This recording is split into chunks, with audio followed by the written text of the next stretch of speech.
ఓం శ్రీ గురుభ్యో నమః. మన ఆధ్యాత్మిక పరంపరలో ఇవాల్టి ఓ చక్కటి విషయం, యతో ధర్మస్తతో జయః. యతో ధర్మస్తతో జయః ఇది సంస్కృతం పదం అనేది హిందూ ఇతిహాసం. మహాభారతంలో మొత్తం 13 సార్లు వచ్చే సంస్కృత శ్లోకం. దీని అర్థం ధర్మం పరిశీలిస్తే, ధర్మం ఉన్న చోట విజయం ఉంటుంది. ఇది భారత సుప్రీంకోర్టు యొక్క అధికారిక నినాదం కూడా. ఈ పదబంధం హిందూ ఆలోచనల్లో ఒక ప్రాథమిక సూత్రాన్ని నొక్కి చెప్తుంది. నీతి నిజమైన విజయానికి దారితీస్తుంది. ప్రతికూల పరిస్థితుల్లో కూడా నైతిక ప్రవర్తన చివరికి విజయాన్ని నిర్ధారిస్తుందనే నమ్మకాన్ని ఇది సూచిస్తుంది.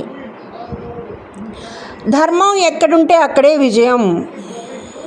ధర్మం ఎక్కడుంటే అక్కడే విజయం. గాంధారికి బహుసంతానవతి అని వరం ఉంది. ఆమెకు సంతానాపేక్ష ఎక్కువే. అయినా భర్త, సంతానం అంతా ధర్మం తప్పి ప్రవర్తించినా కూడా తాను మాత్రం ధర్మ పక్షపాతి అయి ధర్మం విషయంలో ఎక్కడా కూడా ఆమె వెనుకంజ వేయకుండా మాట్లాడగలిగిన స్థితిని పొందింది.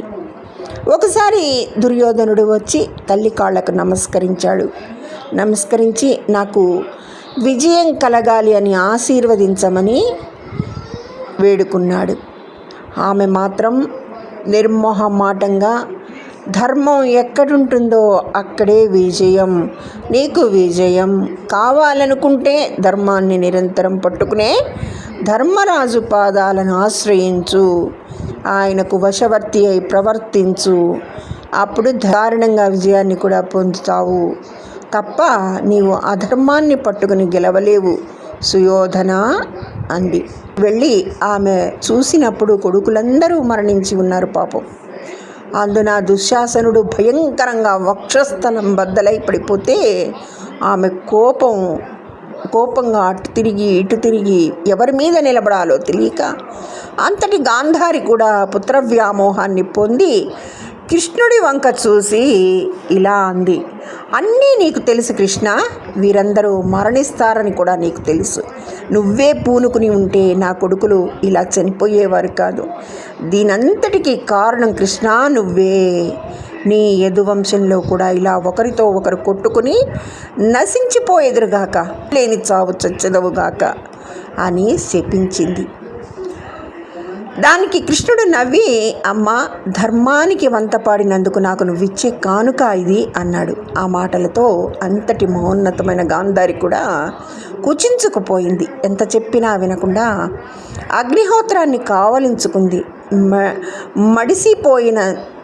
మసైపోయిన 100 కొడుకులను చూసుకొని ఆఖరిన వృద్ధాప్యంలో తల్లిదండ్రులను చూసుకోవడానికి ఒక్కడు కూడా బతకలేదు కదా, ధర్మాన్ని వదిలిపెట్టి ఇంతమంది పడిపోయారా అని వ్యాకులత చెంది కుంతి బిడ్డల పంచన చేరి జీవితం గడుపుతూ భీముడనే మాటలు వినలేక ధృతరాష్ట్ర మహారాజుతో కలిసి వానప్రస్థానానికి వెళ్ళిపోయి అక్కడ దావాగ్నిలో శరీరాన్ని విడిచిపెట్టేసింది.